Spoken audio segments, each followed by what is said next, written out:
Mom sneered with disdain. You'll never be as successful as your perfect sister. I stood my ground. Can you imagine hearing your own mother look you in the eye and say, you will never be as good as your sister? Because for me, Daniela, that wasn't just a hypothetical. That was my life. And the night I finally snapped, the silence in the room was absolutely deafening. For 32 years, my entire existence felt like a footnote to someone else's epic novel. I'm Daniela, the younger of 2 daughters, and growing up in our seemingly perfect suburban American home, our family looked like something out of a magazine. My dad, a respected engineer, brought home a steady paycheck and cool little gifts from his business trips. My mom, a meticulous accountant, kept our house spotless, and everything, including our lives, organized down to the smallest detail. And then, there was Sarah. My sister, 5 years my senior, was the undisputed star. Sarah was everything parents dream their child will be. Naturally beautiful, straight A's, effortlessly talented at both piano and tennis, she was the golden child.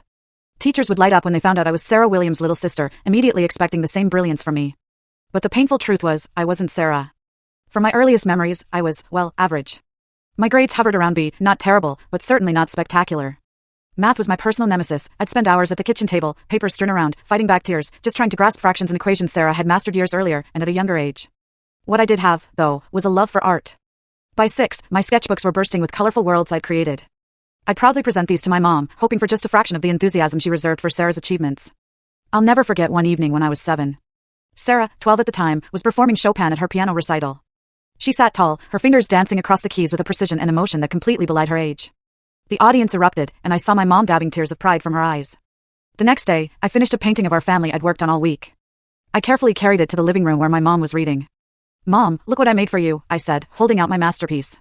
She glanced up briefly. That's nice, Daniela. But why is the sky purple? Skies are blue, honey. And look, your father's arm is too long. You should pay more attention to proportions. I stood there, my small hands gripping the painting tighter, my chest tightening.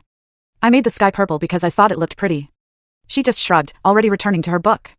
Well, it's not realistic. Sarah was drawing perfect still lives by your age. I quietly took my painting back to my room and slid it under my bed, where many of my not good enough creations would eventually gather dust. My elementary school graduation was another stark reminder. I'd worked so hard, gotten mostly B's and a couple of A's. Walking to the car, report card in hand, my mom scanned the grades. Sarah was getting straight A+ by your age, Daniela. If you just applied yourself a little more, you could do, and then watch the full story link is attached below.